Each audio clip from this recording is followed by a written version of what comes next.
मागे तुम्हाला आठवत असेल आपला विद्यापीठाचा एक ब्रिज पाडायला लागला इथे सिद्धार्थ आहे, त्यांनी पण त्यावेळेस ते बघितलं. परंतु पुढच्या 50 वर्षाचा विचार करता तो पूल ठेवून चालत नव्हतं.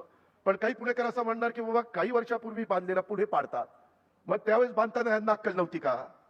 अरे पण अक्कल कुणाला पाहिजे? त्या टेक्निकल लोकांना पाहिजे ना, इंजिनियर लोकांना पाहिजे, ज्यांनी त्याचं शिक्षण घेतलेलं आहे. त्यांनी या सगळ्या गोष्टी बघायच्या असतात. आता परवा भैरवबंद नाल्याच्या पासून पुढे जात असताना यवतपर्यंत आपण जाण्याच्या करता मुख्यमंत्र्यांच्या अध्यक्षतेखाली गेल्या आठवड्यात मीटिंग झाली. त्यामध्ये इथली वाहतुकीची कोंडी सोडवण्याच्या करता आता तिथला मगरपट्ट्यातनं येणारा पूल, तो तर पूल असा का केलेला आहे की भारतात असा पूल बघायला मिळणार नाही. भारतात इकडनं माणसांनी यायचं, इकडनं यायचं, कुणी कुठं जायचं काहीच कळत नाही. तोही पाडावा लागतोय. त्याच्यानंतर पुढचा पूल आपला हडपसर गाव गाडीतळ येथील सोलापूर आणि सासवडकडे जाणारा.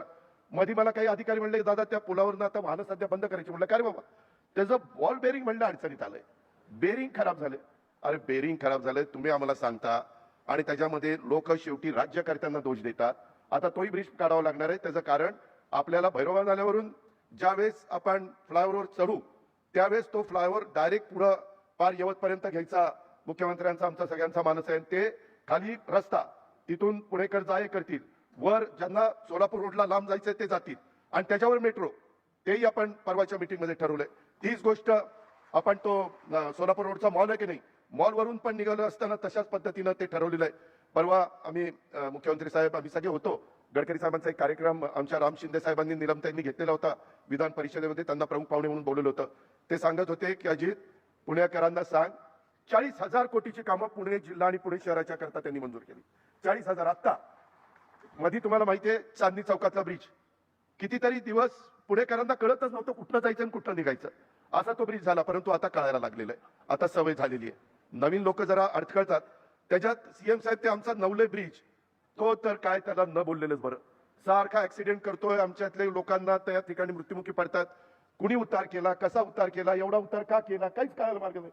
बरं ते रिटायर होऊन जातात, ते मस्तपैकी रिटायरमेंटचं आयुष्य जगतात, पेन्शन घेतात आणि त्यावेळेस जे राज्यकर्ते असतात त्यांना शिव्या देत बसतात. त्यांना कळत नव्हतं का? अरे आम्हाला कळतंय रे बाबा, त्याला कळत नव्हतं, त्याला आम्ही काय करायचंय?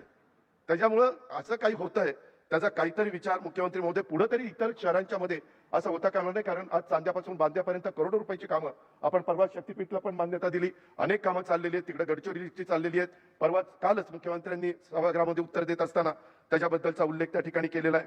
आणि टेक्निकल लोकांना मला सांगायचं, इथनं पुढे उड्डाण पुलाचं डिझाईन करताना चौकाच्या पुढे जाऊन तो उड्डाण पूल उतरला पाहिजे.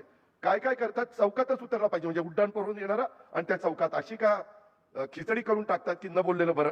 अशी वाहतुकीची कोंडी होती आणि त्याच्यामुळे आता नवी टेक्नॉलॉजी आलेली, एआयचा वापर केला जातोय. खूप नवीन नवीन गोष्टी त्या ठिकाणी होतात. मगाशी हर्डीकर पण मला बोलत असताना सांगितलं की त्यांनी काहीतरी नागपूरचा ब्रिज बघितला. काय हर्डीकर, नागपूरचाच ना? तो बघितल्यानंतर अमेरिकेतले लोक म्हणले ते नागपूरचा तो ब्रिज आम्हाला अमेरिकेत करायचा, पण अजून आम्हाला परवानगी देत नाही. खाली रस्ता, वर ब्रिज आणि त्याच्यावर मेट्रो, अतिशय व्यवस्थितपणे तिथं ते चाललेलं आहे. ह्या पद्धतीनं कामं होणं नितांत गरजेचं आहे. आपल्याकडे पिण्याचा पाण्याचा प्रश्न आहे. आपण बाबासखेडचं पाणी आणलं, वरसगाव पानशेत खडोकासला टेंगर आणलं, आपण त्याच्यामध्ये पावनेचं पाणी पिंपरी चिंचवडला आणलं. आज ती धरणं कमी पडतायत.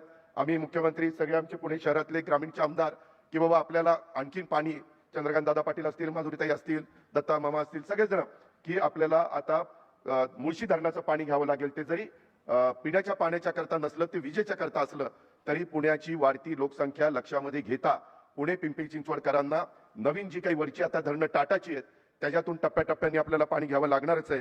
ह्याही गोष्टी आहेत.